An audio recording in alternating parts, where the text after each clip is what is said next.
Avatar 2 in the Way of Water. To put it shortly, it's probably exactly what you expected it to be. Let me explain.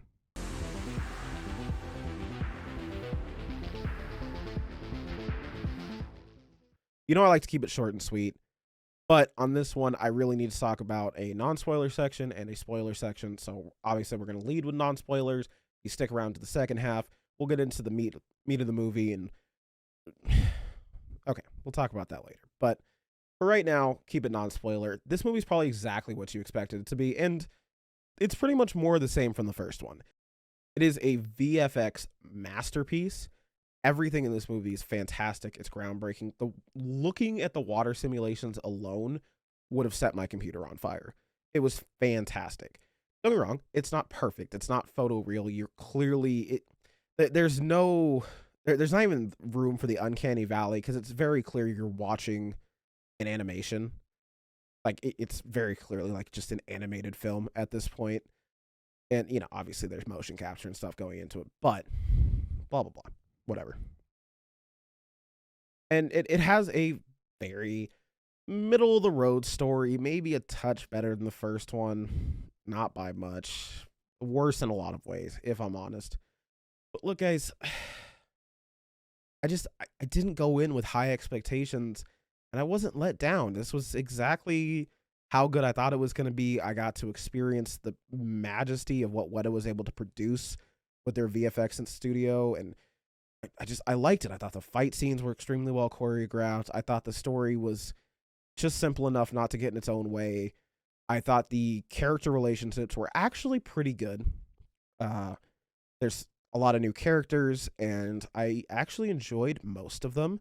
I enjoyed the way they interact with each other. I appreciate the way that kids act like kids, teenagers act like teenagers, adults act like adults. It's just very kind of nice. Now, don't get me wrong, there's characters I dislike, and I'll talk about that more deeply in spoilers. Guys,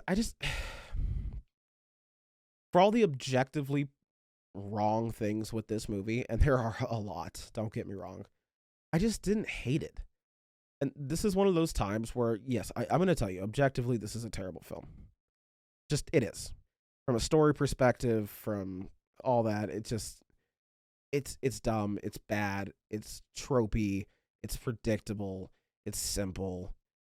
But it's a long movie that didn't feel long to me.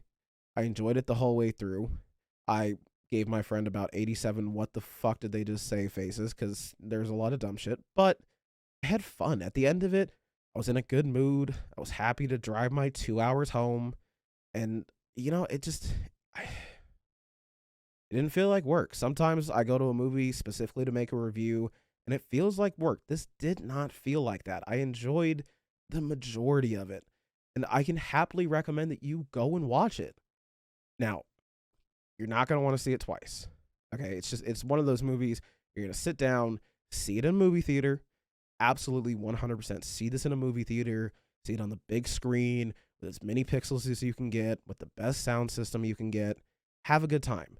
But bring everyone you want to see it with the first time you go, because it's not going to get better the second time, and you're never going to want to see it a third. I can almost promise you that. If you're over the age of 18, this movie will not be interesting a second time. That being said, I can happily recommend that you go and see this movie. I think it's worth your time. I think you'll enjoy it. I think you should see Violent Night first. I think that's much better than this. But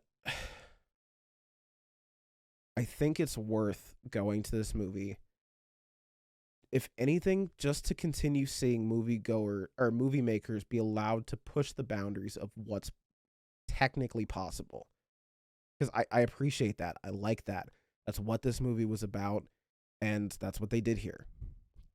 So for me, this is an easy 7 out of 10. It's a 2 out of 3 stars on my Michelin star scale. If you want to go see a movie this weekend and you've seen Violent Night, go and see this. I don't think you're going to be upset. And I think you're going to walk out of the movie theater just like I did. Pretty content and ready to forget about it 2 days later. It's going to be like Chinese food, guys. You're going to love it going down. It's going to feel like you didn't have any the next day. And that's going to be just fine without the crapping yourself. Well, maybe if you think about it too much. Anyway, I'm rambling on. we're going to get into spoilers. For anyone not staying for spoilers, have a very, very Merry Christmas and a very Happy New Year's. Thank you guys so much for all you've done for me this year.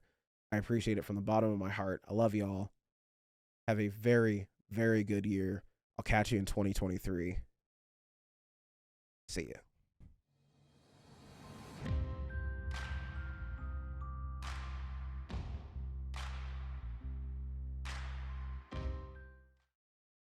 All right, now for all the real ones who are still here, didn't leave like them bitches. Who fucking leaves? Come on, guys. We're better than that. This is so tight, I'm going to die. Holy crap. I don't know why. It's like a noose. Okay, so Avatar 2: The Way of Water. There are some big problems in this movie. They didn't detract from my experience as much as they probably should have, but there were some big problems with this movie. First of all, the main villain, actually all the main villains really from the first movie, are just kind of brought back in Avatar form with the majority of their memories. And it just kind of sucks. I mean, it's lazy. It's lazy. This wasn't set up in the first movie. You can't pretend to me that you knew this was coming all along. Or if you did know this was coming all along and you just decided in the first 2.5 hour long movie that we wouldn't have any foreshadowing on this, then, man, I don't know what you're doing. James Cameron, you're a better movie maker than that. Come on, man. You've made a lot of my favorite movies. You know better. But I digress. The important thing here is that it's just a lazy plot point. Okay? Just saying, oh, you know all those villains you already beat? They're back. It works in comic movies, guys, because comics have to run forever. We understand it. It's the concept. They will always come back. Joker will never get the electric chair. Lex Luthor will never stay in prison. That's comic books. But this isn't a comic book. This is Avatar. This is an original story, and you're only 2 movies in, and you're already reusing the characters, the plot points. Oh, my God. Man, this movie is worse than I remember. Whatever. I'm still going to recommend that you enjoy it. Okay. Look. I liked this movie, but there's a lot of problems with it. And one of the main ones is just kind of the first half hour, to be honest, is in a lot of ways the worst part of this movie. Because it just kind of jumps around. You get the recap of the first movie, which, yeah, I know it was 13 years ago, guys, but they either rewatched the first movie before they saw this one, like I did, or they don't care. So move along. Then we get like 2 minutes of what's going on today.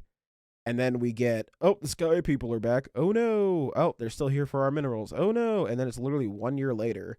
And it's like, oh, look, we're leading a guerrilla warfare plan. And we get to see one raid. And then the Gyrene Na'vi show up.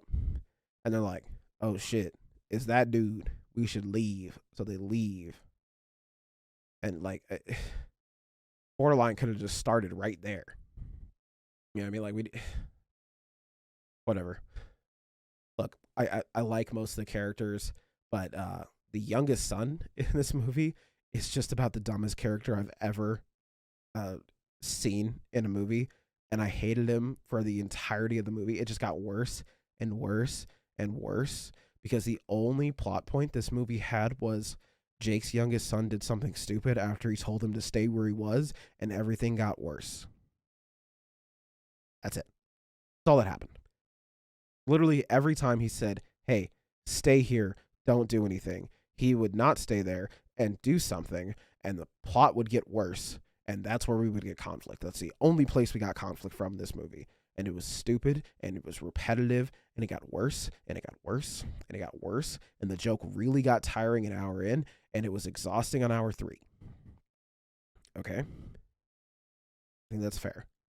As for the middle of the movie, when they're just being with the sea people, learning a new way of life, teenagers acting like teenagers, showing what 4 fingers can do, it's fun, and it's enjoyable, and I like it. And it's real, and I know what it's like to be that new kid in class, and that's what that felt like to me, and I really enjoyed it. And I know what it's like to be the older brother of the weird kid. My brother doesn't watch my reviews, it's fine. And I get that. I really do. And I appreciate it. But it can't. Hey, hell. Sorry, all my monitors just turned off. But yeah, guys, it's not enough to make up for all the problems this movie has. It's not. And honestly, you could have spent this entire movie with them just learning how to be water people. It would have been enough. You could have just made this the intermission movie. And honestly, I probably would have enjoyed it more.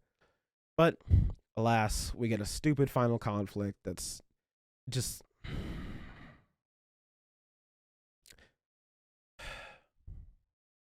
it's frustrating. It's frustrating because all the problems that plague the movie the entire time plague the final battle. Like there's like 8 different acts to the final battle and they're all the exact same. It's, oh, the kids got caught and Jake has to go surrender himself. And I swear to God, the kids get caught and Jake has to surrender himself 3 fucking times over the course of the final battle, which is like 25 minutes. How do you have a 3-act movie in 25 minutes that's all the same act? Like how do you even manage that? What the hell did you do? Did you not have a writer's room until you made the whole movie? Did you go, oh, we should have a script in here somewhere? And then you just filled in the lines like the original Power Rangers from Japan? Like, what the hell were you doing over here? Guys, they spent $1.3 billion on this movie. Billion, with a B. What the hell? Why did we have a gas station script? What are we doing? What are we doing? But I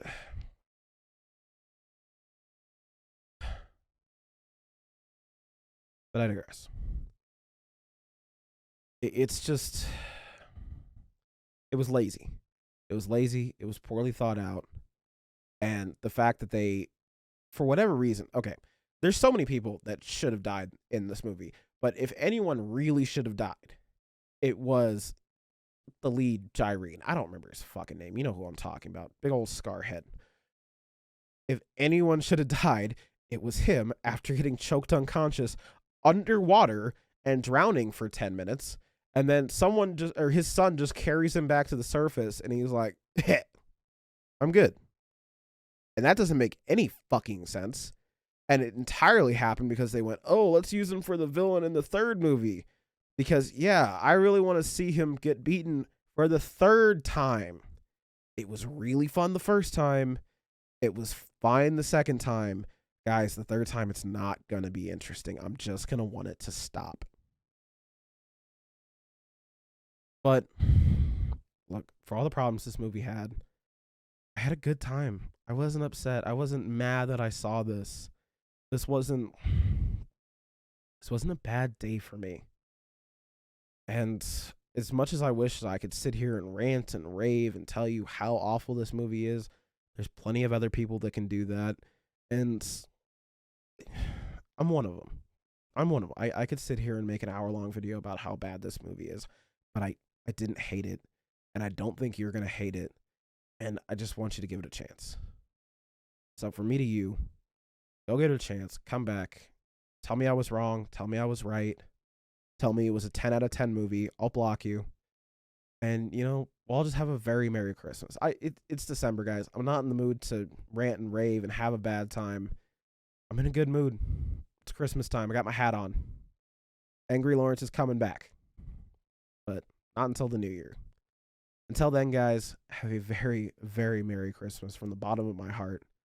Have a very happy New Year's. And I'll probably be with you with a year roundup pretty soon here. I think I'll at least do movies. I don't think I reviewed enough games to make it worth your while. But yeah, we can do at least a year roundup on movies, best and worst.